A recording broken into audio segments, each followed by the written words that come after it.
sekalian. Makanya saya bilang mengatakan nih, orang-orang mau nggak ikut sama saya? Kalau mau ikut saya silakan. Tapi kalau saya ikut saya keluar. Tapi kalau semua ikut saya harus berani memegang kebenaran. Kalau Anda masih tetap dalam pengen kebatilan dan mancal-menceng, nggak usah ikut sama saya sampai. Karena ini adalah perjuangan Wali Songo. Ini perjuangan betul-betul luar biasa ini. Saudara-saudara, satu itu. Nomor dua, ada kemarin kira-kira 3 minggu kemarin saya kedatangan orang yang tidak tahu masalah nasab. Tiba-tiba datang ke sini perempuan itu dari Kanoman.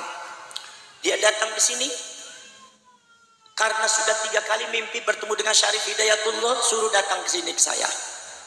Akhirnya beliau datang dengan suaminya. Suaminya juga cerita sambil berbesmili.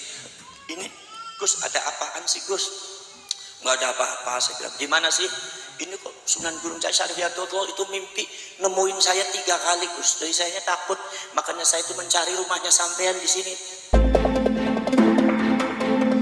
What is your profession?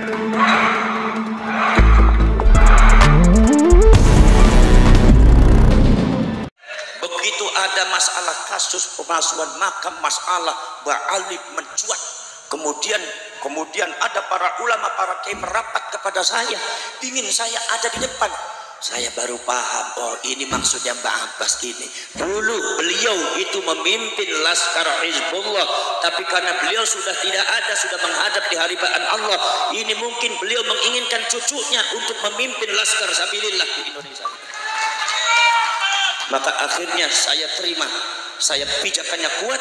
Saya bilang dengan catatan, pegang kebenaran. Siapapun di antara Anda yang megang kebatilan, kepentingan pribadi masing-masing, saya yakin akan dijauhkan oleh Allah Subhanahu wa taala. Maka dari itu jangan sampai dalam perjuangan ini mementingkan pribadi masing-masing. Tetap tawajuh kepada Allah. Kenapa? Karena kami, yaitu adalah anak cucunya Mbak Abbas, anak cucunya Sunan Gunung Jati, memegang erat Thariqah Syadhariyah. Dan Thariqah Syadhariyah salah satu syaratnya adalah apa? Tidak boleh benci kepada orang. Tidak boleh benci kepada orang. Tidak boleh husnudzon kepada orang. Maka dari itu saudara-saudara sekalian, makanya saya bilang mengatakan nih, orang-orang mau nggak ikut sama saya? Kalau mau ikut saya silakan. Tapi kalau saya ikut saya keluar. Tapi kalau semua ikut saya harus berani memegang kebenaran. Kalau Anda masih tetap dalam pengen kebatilan dan mancal-menceng, nggak usah ikut sama saya sampai. Karena ini adalah perjuangan Wali Songo. Ini perjuangan betul-betul luar biasa ini. Saudara-saudara, satu itu. Nomor dua, ada kemarin kira-kira 3 minggu kemarin saya kedatangan orang yang tidak tahu masalah nasab. Tiba-tiba datang ke sini perempuan itu dari Kanoman. Dia datang ke sini karena sudah 3 kali mimpi bertemu dengan Syarif Hidayatullah, suruh datang ke sini ke saya.